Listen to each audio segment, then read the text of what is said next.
It's Coming Out of the Shadows Week at Lehman's College, where young, brave immigrant students will reveal their illegal status, unafraid and hopeful that their future will be brighter.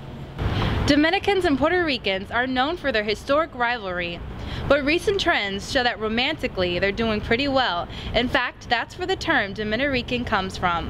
One couple shares their story. Oscar and Jolis Castro are high school sweethearts. Both grew up in the Bronx and are second-generation Latinos. Oscar is Dominican and Jolis is Puerto Rican, two different islands that are alike in many ways. Not really much of a difference besides the location of the island, and I mean, as far as food and the way we treat each other, we're a very tight-knit family. Rice and beans and café con leche are staples in both islands, but even the most similar cultures have their differences. If I say something wrong in Spanish, his mom would say, oh, it's because you're Puerto Rican.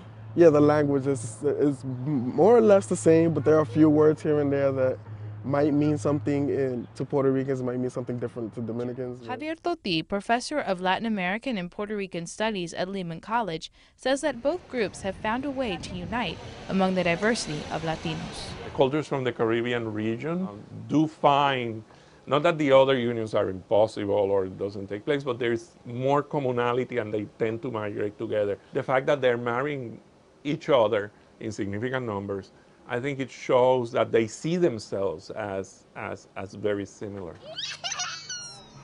Erica Robinson, Manhattan. Economists say the recession ended 2 years ago, but people from Wall Street to Main Street are still worried about the fragile state of the economy. The young and the old and everyone in between are occupying Wall Street to voice their economic concerns. I know people who work 2 or 3 jobs and can't sustain, they have to choose between feeding their family or paying their mortgage. Protesters say they're the 99% of the nation taken advantage of by the country's wealthiest 1%. We are trying to get justice in our economy and to make the very, very rich pay taxes. The sub-movement, Occupy the Hood, was created to get more people of color to join the fight. All these big corporations that are just sucking resources out of the hood. The money isn't going back into the community and the community members, and people aren't being able to have true ownership of their community. This is Erica Robinson for 219 West. Emily Rubin knows how to get the party started. The 33-year-old DJ says her passion for music started during childhood. She grew up in Brooklyn during the hip-hop era. Rubin now goes by DJ Juicy. Before I ever thought I was going to become a professional DJ, it was originally it started as Juicy Jew, and then it sort of stuck, and then it evolved over time to become Juice E, which is kind of a throwback to old school hip-hop. Rubin is not just a DJ. She is also a cervical cancer survivor. Every year, approximately 13,000 women will get cervical cancer. Tony Cortez, a bartender at the Voodoo Bar, says he has watched Rubin grow as a DJ throughout her illness. In fact, he says she DJs better than ever. Yeah, I definitely think she put her heart into her spinning, and I could tell by, how good she's gotten.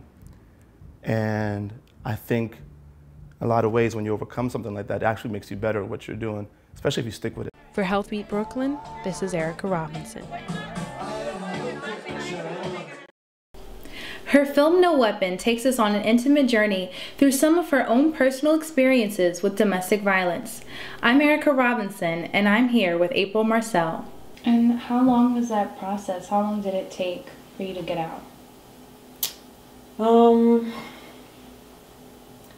I lived in Virginia Beach for about 4 years, and then I moved back to Roanoke, and I was still in the same situation. This was when I was around my family, but I lived in silence. My mother and my brother, they knew some things, and they did all that they could, but I wouldn't talk.